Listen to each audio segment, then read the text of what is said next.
ಕೋಪ. ಜನ ಹೇಳ್ತಾರೆ ಈ ಕೋಪ ಪಾಪದ ಮೂಲ ಅಂತ. ಆದ್ರೆ ನಿಜವಾಗ್ಲೂ ಈ ಕೋಪ ಪಾಪದ ಮೂಲನ? ಸ್ವಲ್ಪ ಯೋಚಿಸಿ ನೋಡಿ. ಈ ಕೋಪ ವಾಸ್ತವದಲ್ಲಿ ಏನು ಅಂತ.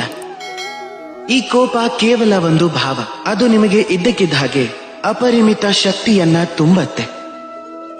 ಈಗ ನಿಮಗೆ ಕೆಲವು ಉದಾಹರಣೆ ಕೊಡ್ತೀನಿ, ಅದರಿಂದ ನಿಮಗೆ ಗೊತ್ತಾಗತ್ತೆ ಈ ಕೋಪ ನಿಮ್ಮ ಪಾಲಿಗೆ ಒಳ್ಳೇದೋ ಅಥವಾ ಅಲ್ವೋ ಅಂತ.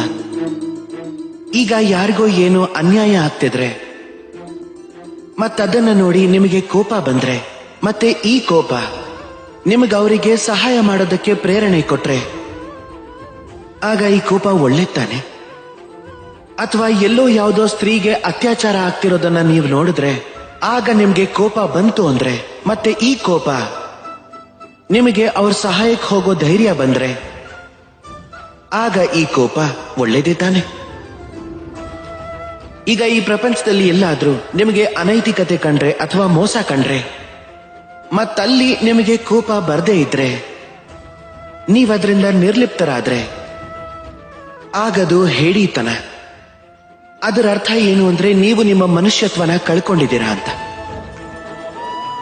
ಈಗ ಅರ್ಥ ಮಾಡ್ಕೊಳ್ಳೋ ಪ್ರಯತ್ನ ಮಾಡಿ. ನಿಮ್ಮ ಕೋಪದ ಶಕ್ತಿಯ ಉಪಯೋಗದ ಮೇಲೆ ನಿರ್ಧಾರ ಆಗತ್ತೆ ಈ ಕೋಪ ನಿಮ್ಮ ಪಾಲಿಗೆ ಪಾಪದ ಮೂಲನೋ ಅಥವಾ ಈ ಕೋಪ ನಿಮ್ಮ ಪಾಲಿಗೆ ಪುಣ್ಯದ ಕೆಲ್ಸನೋ ಅಂತ. ರಾಧೇ ರಾಧೇ.